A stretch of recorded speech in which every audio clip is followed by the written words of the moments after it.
بە بۆنەی هاتنی مانگی ڕەمەزانی پیرۆز بەشێکی زۆر لە هاوڵاتیانی کەرکووک بە مەبەستی کڕینی شتومەک و پێداویستی ڕۆژانە ڕوودەکەنە بازاڕەکان. هەرەمە شوا دەکات بەشێکی زۆر لە پێداویستی هاوڵاتیان نرخەکانیان بەرز بوونەوە بەخۆیەوە ببینێ. وڵا ئامادەکاریەکان لەخوا بە زیاد بێ باشە و ئێمەی بوسڵمان بە سنیرێکی فراوانەوە پێشوازی لە ڕەمەزانی پیرۆز دەکەین. لە ڕووی بازاڕیشەوە لەخوا بە زیاد بێ ئیستە سعر گونجاوە، یعنی ئەوە نییە بڕێ شت گران بێ و بەڵام هەندێک حاڵەتێک خەڵک خۆی وا ئەکا شت گرانکە. یعنی کابرا پێویستی ڕۆژانە بە 4 هێلکەیان پێ یەکەم ڕۆژ دەچێت 6 تەبەقەی هێلکاسەنێ، یەکاکە دێمڕۆ تەبەقەی بکڕە 4 ڕۆژ کەش وەرە تەبەقەی بکڕە. یعنی خەڵک بەجارێ هەندێک حاڵەتێک خۆی واکە بازار استقلال بێ. ویستە من چەند وەختە ئەم شیرینیا فرۆشم بەیانیش ئەو کەسانی لێ ماکرۆتوان بێت بە نەفسی سعر لێم بسەنەوە. وەکو ئەشکرە نزیبوونەوەی بۆنەکان ئەبێتە هۆی گرانی شتومەک لە بازارە بە شێوەیەکی گشتی. ئەمەش ئەگەڕێتەوە بە دوو هۆکار. هۆکار یەکەم ئەوەیە کە هاوڵاتی داواکردنی لەسەر شتەکان زیادە بێت و هۆکارێکی تریشەیە بازرگانەکانن. لێرەدا پێویستە بازرگان و بازار یارمەتی هاوڵاتیان بدەن بە شێوەیەکە هاوڵاتیان قانجاز بکەن و کارەکان بە باشی بڕاتەوەکو هاوڵاتی خۆی بۆیەوێت. شتومەک خۆی گران بووە بەدەست ئێمە نییە، بە بازار جوملەچیەکان گرانیەکەن، ئێمەش حتمەن ئەبێ گرانیکەین لەبەرەوەی بەدەست ئێمە نیە. شتەکە گران بێ ئێمە حەز ناکەین گران بێ، بەس کە گرانە بێ بەدەست ئێمە نیە. ئێمەش نزبەیە کەمەکەین لەسەری خۆی بە نسبەت لە بازارەوە گرانە بێ. جوملەچیەکش هەیە خۆی گرانیەکە لەبە تمووی حکاتە سەری بە جوولەی بازارەوە هەیە پەیوەندی، بەس تموو حەداتە ئەو جوملەچیە ئەو تاجرە بڵین گرانیەکە.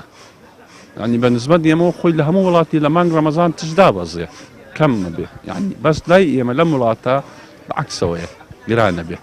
تموو حەداتە ئەو تاجرەکە ئەوی هێنێ.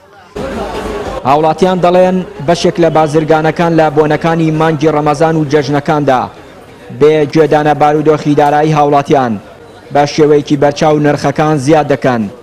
ئەندامێکی ئەنجومەنی پارێزگای کەرکووکیش لاوازی حکومەت بە هۆکار دەزانێت لە هەڵاوسانی بازار و گرانی شتومەکەکان.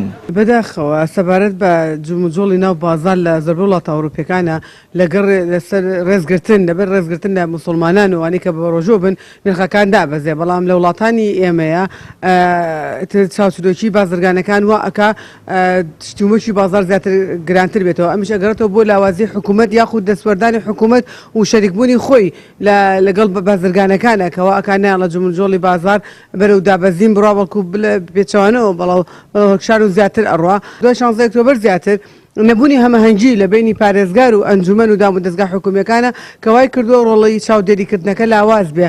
ئەمەش بۆتە دەرفەتێک بۆ خاوەن پیشەکان یاخود بازرگانەکان زیاتر بە کەیفی خۆیان یاریکردن بە نرخەکان بکەنەوە، بە تایبەتی لە بۆنە گەورەکانە کە زیاتر خەڵک پەنا بۆ بازارەوە بۆ شتومەک کڕێنەبات.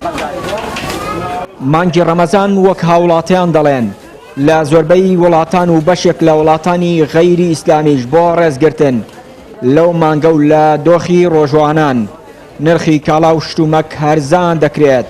بەڵام لە عێراق و هەرێمی کوردستان بەهۆی لاوازی لیژنەکانی چاودێری حکوومەت و نەبوونی چاودێری لەسەر بازار بەشێک لە بازرگانەکان یاری بە بازار و قوتی ڕۆژانەی خەڵک دەکەن.